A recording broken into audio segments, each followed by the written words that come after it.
કેટલી બધી સ્ત્રીઓને હું જોઉં છું કે જમવા બેસે ને ત્યારે શાક હોય જ નહીં.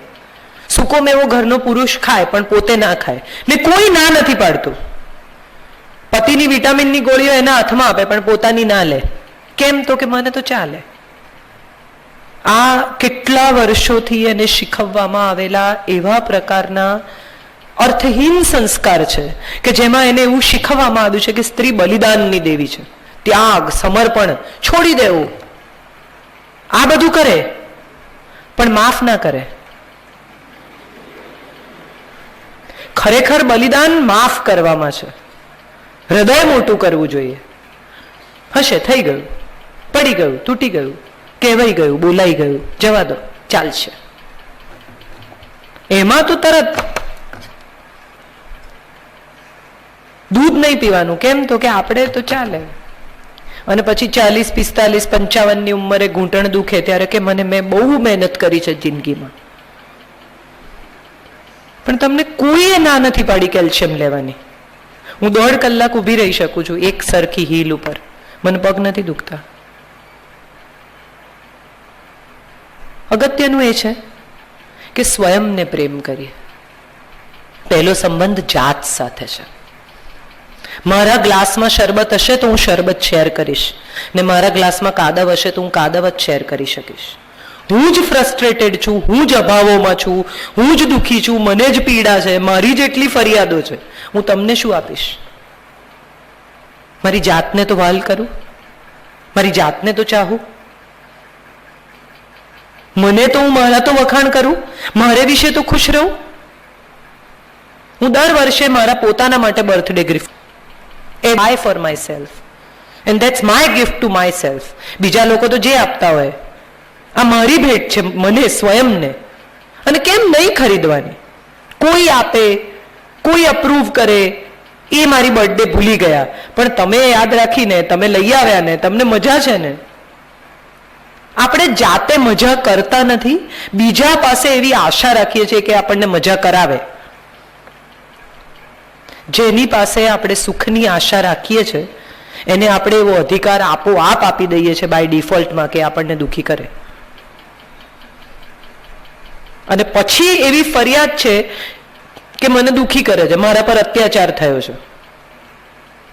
પોતાનું બેંક એકાઉન્ટ ધરાવતી, પોતાનું વાહન ધરાવતી, ઘરમાં એક સર્વન્ટ પ્લસ કદાચ મહારાજ ધરાવતી સ્ત્રી પર કયો અત્યાચાર થાય છે એ મારે ખરેખર સમજવું છે. કયા પ્રકારના અત્યાચારમાંથી એ પસાર થાય છે મને કોઈ સમજાવે તો ખરું. આટલા વર્ષોથી આ એને રોજ એક પેલી જન્મે એટલે ગુટ્ટીમાં પીવડાવી દે છે કે તું સ્ત્રી છે, તારા પર અત્યાચાર, તું અબળા છે. પણ જે સ્ત્રીને અબળા સમજે છે એનાથી નબળા કોઈ નથી. સ્વયં સિદ્ધા છે. પાણી છાંટીને બ્રહ્મા વિષ્ણુ મહેશને જેણે બાળક બનાવી દીધા એ સ્ત્રી છે. આપણે નથી ઓળખતા આપણી જાતને, આપણે ડિપેન્ડ કરવું છે, આપણે દુઃખી થવું છે, અને પછી એવું કહેવું છે કે કોક દુઃખી કરે છે, પણ ઝાડને તમે પકડ્યું છે, છોડી દો, ઝાડ તમને નહીં પકડે. સ્વયં સાથેનો સંબંધ સૌથી અગત્યનો સંબંધ છે. અને એ સંબંધ મજબૂત હશે, મૂળ મજબૂત હશે, સ્વયં સાથે સુખી અને ખુશ હોઈશું, સ્વયં સાથે મજા કરી શકીશું, સ્વયં સાથે સંવાદ કરી શકીશું, સ્વયંને માફ કરી શકીશું. કેટલા બધા લોકો ગિલ્ટમાં જીવે છે, મેં આમ ના કર્યું હોત તો સારું થાત, પણ હવે થઈ ગયું, ત્યાં જઈને ક્લીન નહીં થાય, હવે આગળ શું એ નથી વિચારવું. બહુ ખોટું થઈ ગયું જિંદગીમાં. જે થવાનું હતું એ થઈ ચૂક્યું છે. હવે પાછા જઈને જે રિપેર નથી થઈ શકવાની એ પ્રવૃત્તિમાં સમય બગાડવાને બદલે જેટલા વર્ષો બચ્યા છે એમાં શું થઈ શકે એનો વિચાર કરો. સ્વયંને માફ કરવું એ પણ એક બહુ મોટી પ્રવૃત્તિ છે. અને જેનો પોતાની જાત સાથેનો સંબંધ મજબૂત છે ને, એના દુનિયાના બધા જ સંબંધો એટલા મજબૂત છે કે એમાં એક નાની સરખી તિરાડે પડી શકે, એનો કાંકરો એ ખરે એમ નથી. કારણ કે તમે તમારી જાતમાં જ ખુશ છો, બાકી જે મળે એ બોનસ છે. છે તો છે, નથી તો એની રીતે જીવે છે. મિસિંગ, હેવિંગ, હેવ નોટ્સ, આ બધા સવાલો ત્યારે આવે છે જ્યારે મારી પાસે હું નથી. આવે એ બધા જ વેલકમ છે, અને જેને જવું હોય એને માટે દરવાજા ખુલ્લા છે. આવી રિલેશનશિપ કેમ ન હોઈ શકે જગતમાં? અને જો આવી રિલેશનશિપ હોય તો હું માનું છું પછી બીજા સવાલો બીજા લોકોને પૂછવાનો બહુ અર્થ રહેતો નથી. એક બહુ સરસ શેર મને ગમે છે कि कुछ इस तरह मैंने अपने को आजाद किया, कि कुछ इस तरह मैंने अपने को आजाद किया, कुछ लोगों से माफी मांगी, कुछ लोगों को माफ किया.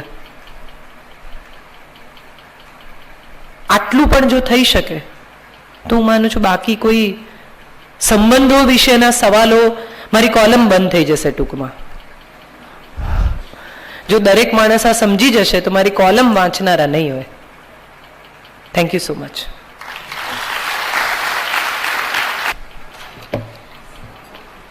આભાર કાજલબેન આપનો.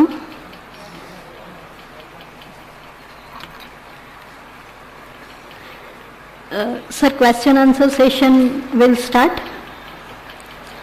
From audience, you can ask any question to Kajal ma'am. Volunteers, be ready with mic. First of all, I love you, ma'am. I really, really love you. I love you all. તમે છો તો હું છું. આટલા લોકો આટલી લાગણીથી સાંભળે છે તો કહેવાની મજા છે. વિચારી જુઓ, આ ખુરશીઓ ખાલી હોય ને હું એકલી બોલતી હોઉં, કેટલી ગાંડી લાગુ. I read you regularly. મધ્યબિંદુ અને અત્યારે જે ચિત્રલેખામાં તમારી નોવેલ આવે છે ડુમ્મસ ને પહેલે પાર. હા, એ મારા ફેવરેટ છે. I have 2 questions. પ્લીઝ. કે તમે બહુ બધા મેરિડ કપલ્સને જોયા છે, એમાં એવા કેટલા કપલ્સ છે, કેટલા persons who really love each other and who are always emotionally available? And second question is કે જ્યારે પેરેન્ટ્સ મળાવે એક છોકરાને એક છોકરીને, તમે તો કે જીવન પર ગરડા થવા માટે મળવાનું હોય, ત્યારે what should they know about each other? What should they talk? What should they do? Very interesting questions and very important questions. એક વાત હું કહું, most of the couples love each other. Then 92 couples love each other. પ્રેમ નથી એવું નથી. ફરિયાદો બહુ છે એટલે ફરિયાદોના પડછાયામાં પ્રેમ દટાઈ ગયો છે. પ્રેમ નથી એવું હું ક્યારેય નહીં કહું. બે લોકો ઘણા કારણો આપતા હોય છે સાથે રહેવા માટે. બાળકો છે, મા બાપ છે, સમાજ છે, ખરેખર એમને સાથે રહેવું છે. But they are trying to find out reasons to live together. A. Your second question. To know each other, you can't know each other on a coffee table, or you can't know each other in 15-20 minutes or 1 hour or 1.5 hours. Because we are all out to impress each other. We are out to buy that product at any given cost. I shouldn't be using cost, but એક વખત એ છોકરો કે છોકરી ગમી ગઈ હોય તો પછી એને ગમતા જવાબો આપણી સાયકી ગોઠવવા માંડે છે. આપણી ઈચ્છા હોય કે ન હોય, ઘણીવાર કોન્શિયસલી નથી થતું આવું. I am not saying they are cheating each other, but that's what happens. So ideal situation એ છે કે દરેક આવા અરેન્જ મેરેજમાં એકબીજાને મળનારા લોકો એવું નક્કી કરે કે હું જેવી છું, જે છું, જેમ છું એવી રીતે એની સામે પ્રેઝન્ટ થઈશ, અથવા હું જેવો છું, જે છું, જેમ છું એવો જો મને પસંદ કરે તો આ લગ્ન સફળ થશે.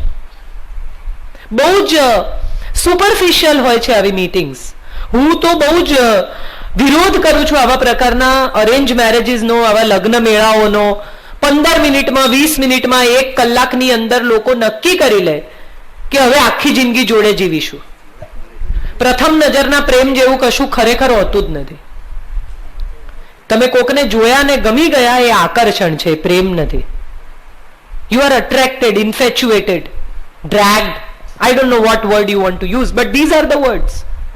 પ્રેમ તો એક એટલી અદ્ભુત ફિલિંગ છે કે તમને ખબર હોય કે તમે અડધી રાત્રે બેલ મારશો અને માણસ બારણું ખોલશે, અને માણસને ખબર હોય કે આ કોઈ દિવસ અડધી રાતે મારા ઘરનો બેલ નહીં મારે. એનું નામ પ્રેમ. વિશ્વાસ પરસ્પર ઊભો ન થઈ શકે તો એ લગ્નનો કોઈ અર્થ જ નથી. એ આકર્ષણ છે.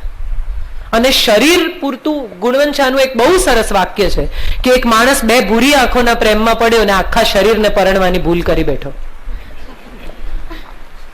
આ મને લાગે છે કે ગુણવંતભાઈએ લખીને આ પતી ગયું. આનાથી આગળ હવે આ છેલ્લું વાક્ય છે લગ્ન વિશેનું. આની આગળ અમે કંઈ પણ લખીએ, this is what he has written and I think this is the ultimate truth of Indian marriages. But how to know? તો 1 કલાક નહીં તો કેટલી વાર મળવું જોઈએ, કેટલી કલાક? એનું કોઈ માપ નથી બેટા, પણ તમને સમજાવવું જોઈએ. અને એ તો તમે કહ્યું ને, દરેક સંબંધ પોતે જીવવાનો છે. આની કોઈ ફોર્મ્યુલા નથી કે અડધી ચમચી હળદર ને 1 ચમચી મીઠું ને થોડું લીંબુ નીચોવું તો ટેસ્ટી લાગશે, એવું શક્ય નથી. આની કોઈ એવી ફોર્મ્યુલા નથી કે એક આંગળ આટલું પાણી મૂકો એટલે ચોખા ચડી જાય.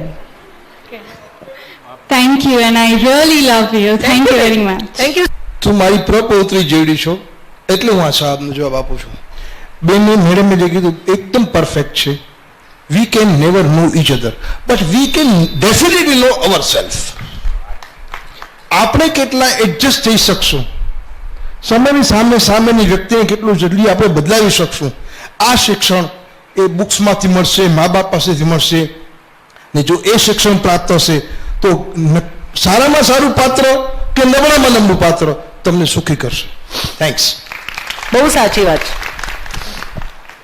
અને સારું ને નબળું એવું કોઈ પાત્ર હોતું જ નથી. To go little further than that.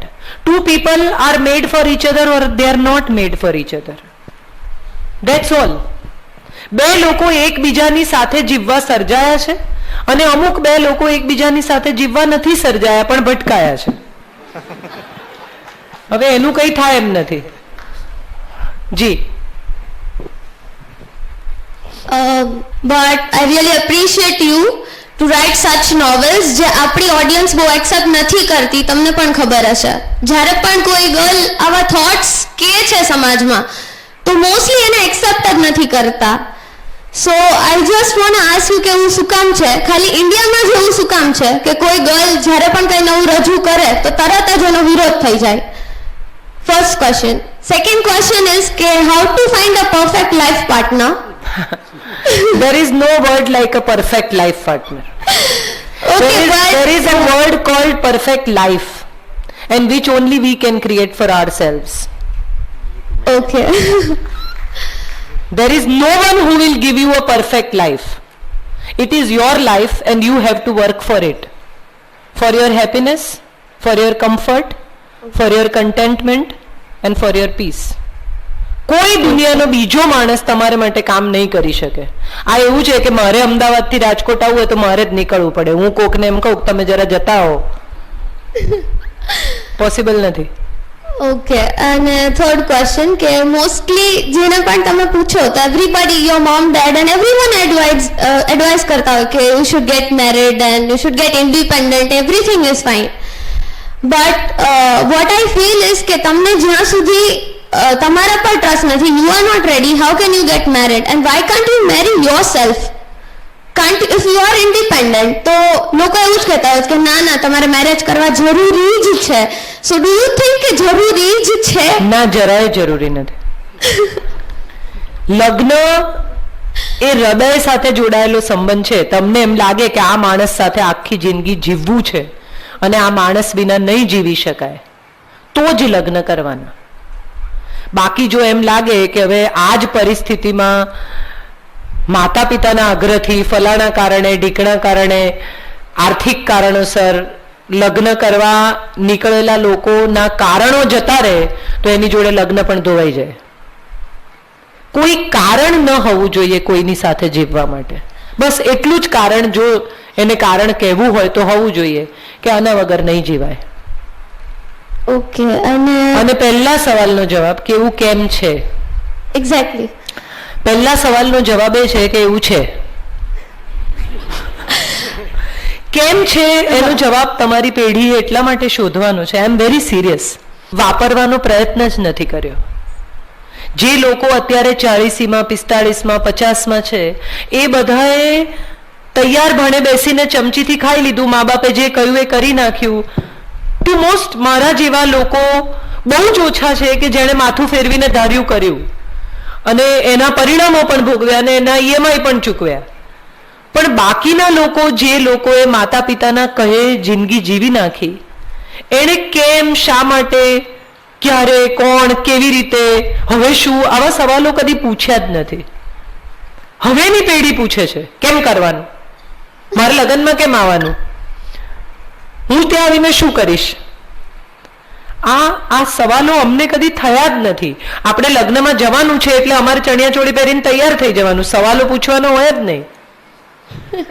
એટલે તમારી પેઢી જે પૂછે છે એ બહુ મજાની વાત છે, અને જે પૂછે છે ને એને જ જવાબ મળે છે. એટલે તમે પૂછો છો તો આઈ એમ શ્યોર તમને જવાબ મળશે. પણ આ બદલાવવું જોઈએ, અને આ બદલવાનો પ્રયત્ન બધાએ કરવો જોઈએ. કોઈ એક સ્ત્રી જુદી વાત કરે, જેમ કે મારી જ સાથે જ્યારે મેં લખવાનું શરૂ કર્યું ત્યારે મને નથી લાગતું કે બહુ આટલા ઝડપથી આવી એપ્રિસિએશન મને મળશે એવું મારા તંત્રીઓએ પણ ધારેલું. હમણાં જ આજે જ મને કોઈ પૂછતું હતું કે કલ્યાણીમાં તમે છો એમ. બહુ બધી જગ્યાએ મને આ સવાલ પૂછવામાં આવે છે, અને ત્યારે મને હંમેશા એ સમજાય છે કે સ્ત્રી જ્યારે કશું બોલ્ડ લખે, કશું જુદું લખે, ચાતરેલા ચીલાથી અલગ જઈને લખે, ત્યારે આત્મકથાનો ટુકડો છે એવું માનવાનું કોઈ કારણ જ નથી. હું આવું જીવી છું માટે આવું લખું છું એવું શું કામ. કનૈયાલાલ મુનશી કઈ પાટણના દીવાન નહોતા કે અશ્વિની ભટ્ટ કોઈ રણમાં જઈને આવી રીતે પ્રવાસ નહોતા કર્યા એમણે કોઈ છોકરીની પાછળ, પણ એમને કોઈ આ પ્રશ્ન નથી પૂછ્યો. પ્રતિમા બેદી ટાઈમ પાસ લખે તો બહુ પ્રશ્ન થાય, તસ્લીમા નસરીન આત્મકથા લખે તો બહુ પ્રશ્ન થાય. મારો એક દોસ્ત છે મને એવું કહે છે કે તારી આત્મકથા લખીશ તો તને પાના રાખવાના અને કાઢવાના બે પૈસા મળશે. એટલે that's all right. It's new generation which is coming up and which are reading and which are looking at life differently, and I'm proud of that generation. I adore that generation which has a courage to look into your eyes and say કે અમારા નથી કરવું, અમે આ કરીશું. So I am proud of all of you, and I think you should continue being what you are. Don't change yourselves. Thank you. Yeah. જી શરદ વોરા જી 70 વર્ષ છે. જી સમુદ્રની દુનિયાની અંદર બાળકને ક્યાં સ્થાન છે આપણે ત્યાં? સોરી બાળક જી જાણે અજાણે તમે અને હું મોટા તો નથી થઈ ગયા, ક્યાં બાળક થઈને આપણે જીવી શક્યા? આ વાત આપણા આજ વક્તવ્યમાં ન આવી. બીજી વાત, અપેક્ષા. સવાલ પૂછી લેશો કારણ કે we are in too little hurry to wind up. આપે કહ્યું કે અપેક્ષા રાખનારો માણસ જંગલમાં જાય, અપેક્ષા વગર જીવનારો જંગલમાં જાય. શું અપેક્ષા વગર લાગણીઓ પ્રદર્શિત થઈ શકે ખરી? આઈ થિંક તમે મારી વાત સમજ્યા નથી, આપનું ધ્યાન નહીં હોય. મેં એવું કહ્યું હતું કે અપેક્ષા વગર જીવી જ શકાય નહીં. મેડમ, આપની પ્રત્યેક વાત મેં બધા લખી છે, એકો એક મુદ્દા. એટલે મેં એમ જ કહ્યું કે અપેક્ષા વગર જીવી જ શકાય નહીં. જેને અપેક્ષા વગર જીવવું હોય એ જંગલમાં જાય. આઈ થિંક કંઈ ગેરસમજ છે. So thank you so much. ભણનારા પણ રેર મળતા હોય છે. એટલે ઓડિયન્સમાં 1000 માણસો હોય, એમાંથી 972 ઊંઘતા હોય, જમીને આવ્યા હોય, એમાંથી 600 કોકને સારું લગાડવા આવ્યા હોય, 100 પત્નીને લઈને આવ્યા હોય, 100 ને બીજું કંઈ કામ ના હોય એટલે આવ્યા હોય, એવું પણ થાય છે.